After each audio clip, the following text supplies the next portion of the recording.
რა შეცდომას უშვებს ზვიად გამსახურდია ისეც, რომ ფაქტობრივად აი ამ ხელა ტრიუმფის მერე რაღაცნაირად შესაძლებელი ხდება მისი ძალადობრივად დამხობა, თუნდაც ერთ წელიწადში. აი თუნდაც ხო სისტემის მხრიდან შეხედო ამას.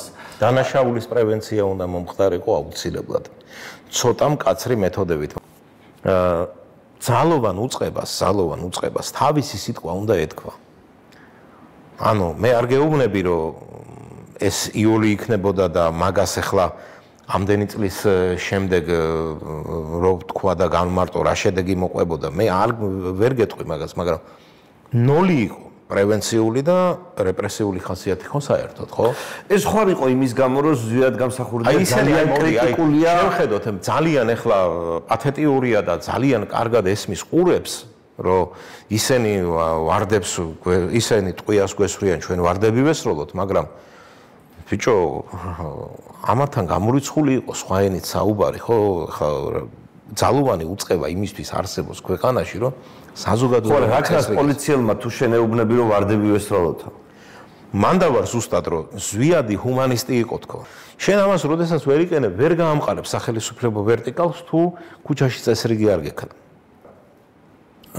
შენ რა არიცი რომ მუშაობ უწყებაში გჭირდება ბრძანება და პოლიტიკური ზურგი მხარდაჭერა გჭირდება რა რომ წახვიდე და შენი საქმე გააკეთო და შეასრულო და როდესაც აი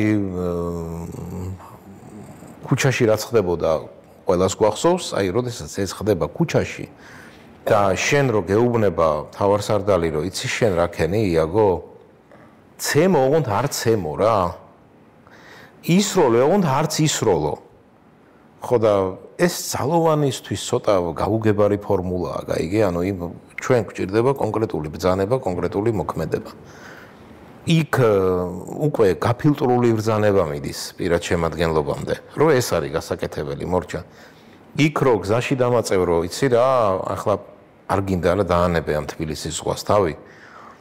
დაიღლებიან და დაიშლებიან, ხო? რა დაიშლებიან, შენ დასამხობად არიან შეკრებილი, ვინ დაშლის, რა დაშლის. შენი შეფასება როგორ არის? იქ რაღაცა მოხდება, ვიღაცას ტყვია, ბიჭო, სროლა როცა არის, ვიღაცას ტყვიაც ხდება და ყველაფერი, ხო, მაგრამ ქვეყანას ხდება მერე ის ტყვია, ხო და ის ტელევიზიის შენობა რო დაიკავეს, აი, მე რომ მაგალითად ამას აქში ყოფილიყავი და რაღაცა პოზიცია მქონოდა, ხო? აი, იმ შენობაშივე დავამთავრებდი მაგათ კონცერტს. მერე უკვე როგორი რაღაცა, იცი, აი მაყურებლის ენაზეც რო ვილაპარაკოთ, მერე ტრუხდება, გაიგე ყველაფერი, მერე რაც გინდა ის გააკეთე.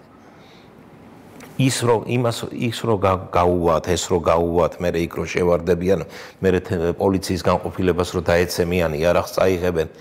მერე ახლა წესრიგის დამყარება ცოტა ძნელია, გაიგე, ეს უკვე დაიწყო ეს დომინოს პრინციპი რა. უკვე დაიწყო კრება, ის ძალიან ძნელია მერე უკვე რაღაცის კეთება რა. თავშივეა ეს ყველაფერი ასაკვეთი რო იყო. გატესტეს ქუჩა, ხალხი არ გამოვიდა და მერე დაიწყო, ხო, ქრონოლოგიურად, ხო, ეგრე და ბოლოს რა მივიღეთ? ბოლოს ზარბაზანი მოგიგორეს, კაცო, ნახეს, რომ იაგო ვერაფერს ვერ მიშვება და მოვიტანე ხლა ამ ზარბაზანს ბარემ, ხო, ისთვის მომცა ეგრე. იმ გაიკაცმა, ხო? ამათმაც უთხრეს მე რამაც და ისა, რომ ჩავხოცავთო რა, მაგათო გამოვწოვთ ვირთხებებითო იქო, მაგრამ არ ქნა, არ იყო ეგ ტიპი და ამ პერიოდის განმავლობაში პირობითად შენი პირდაპირ გეუბნები ქვეყნის გამო მე მაგას ვიზავდი და ვიზავ კიდეც. ნებისმიერი ძალის დავალებას ასრულებს და ამხობს ხელისუფლებას, ხო? იმას მე ხელებს დავაჭრი და ეგრე მოვიქცევი ყოველთვის და გამიკეთებია კიდეც.